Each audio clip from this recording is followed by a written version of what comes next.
8 cheap FPV drones. 1 drone boat. A $1.2 billion missile network goes dark. You clicked for the Iskander strike, you're in the right place. In the next minutes, we'll unpack how Ukraine opened a 30-minute window by blinding Zoopark 1M and choking command links, then fed precision fires through that gap. You'll see the layered fight, jammers, decoys, and a mesh of OSA-class FPVs turn into a kill chain that moves faster than Russian EW. Want to know why the first confirmed loss was a single shot, and still didn't stop the flow? Stay with me. Before we move on, I'd like to ask you a small favor. If you appreciate this content, please take a second to like this video and subscribe to the channel.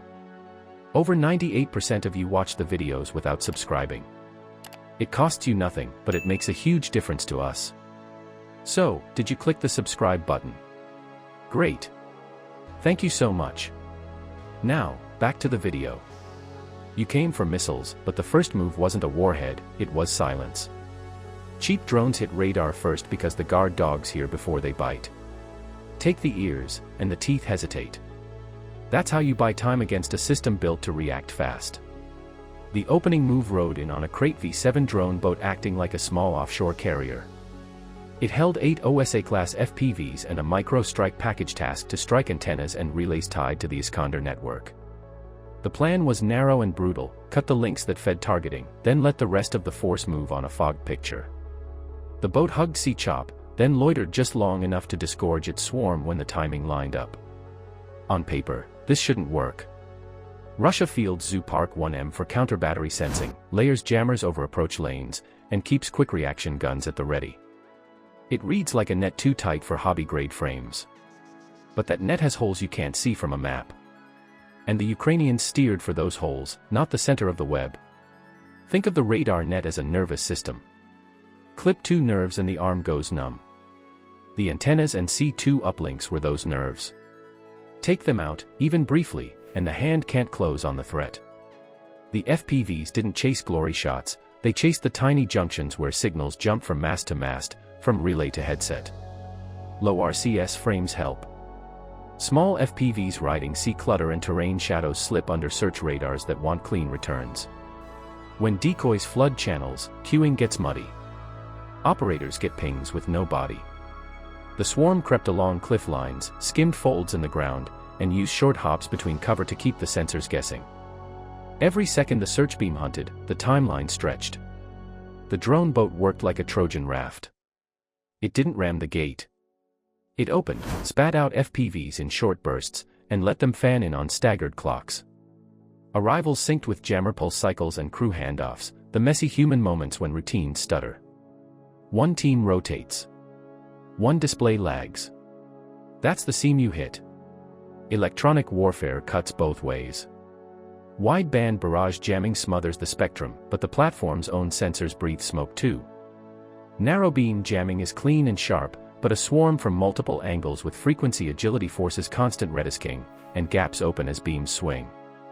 The drones rode those gaps, swapping links when needed, then flying short by memory runs when the noise spiked. Then the Russian SHORAD woke up.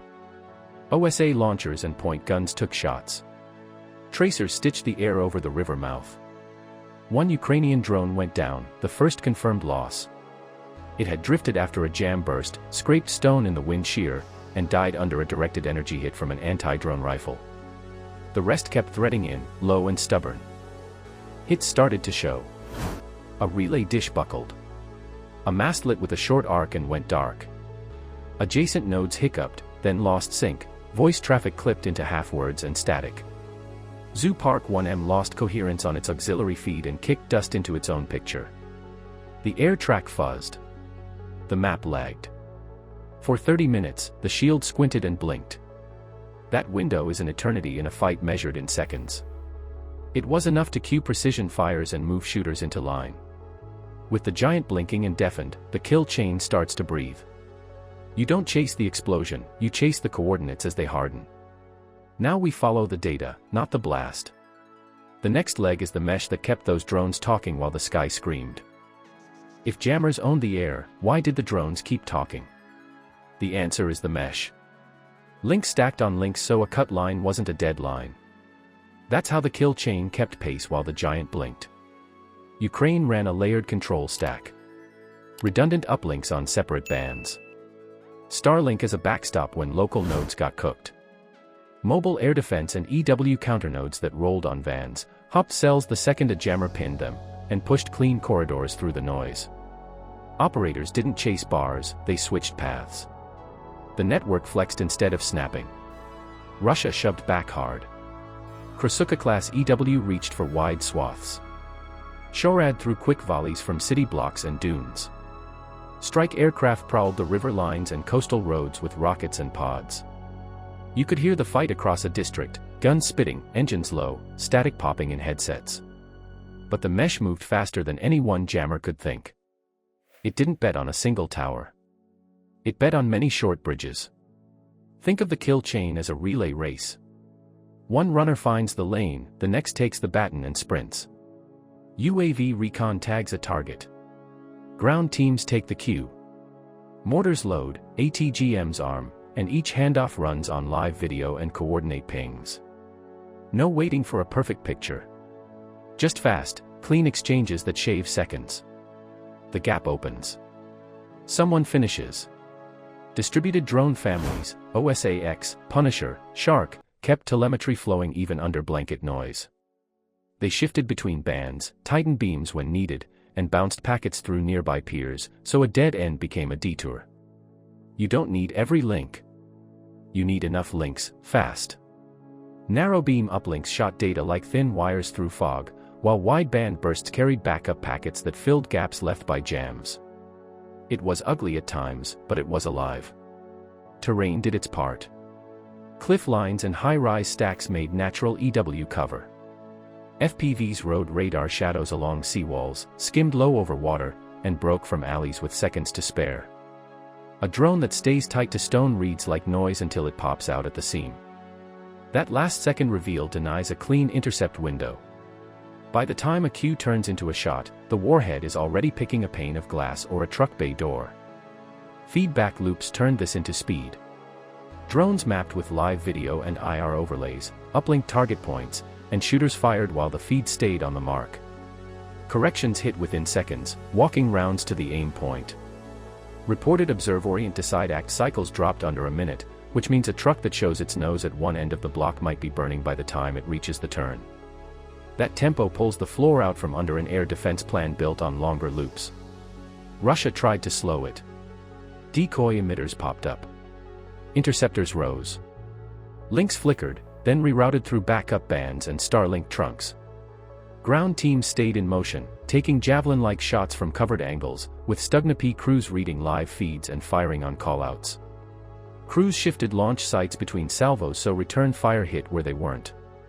The city-scale fight turned into many small fights, each one carrying forward on fresh data.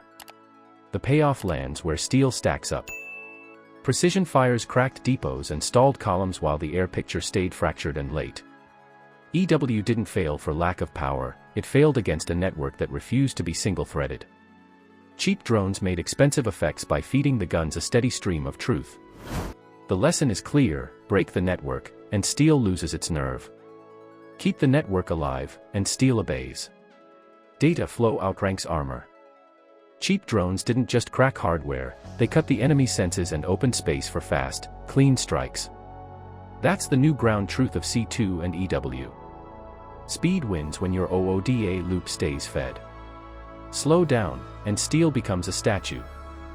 If you want deeper breakdowns of the tactics that win the invisible war, subscribe. Comment your take on the next critical node to target first: radar, comms, or logistics. Comment your choice below. Next, we test a harder problem. How does a defender rebuild a blinded network under fire, while rounds land and crews rotate on fear and guesswork?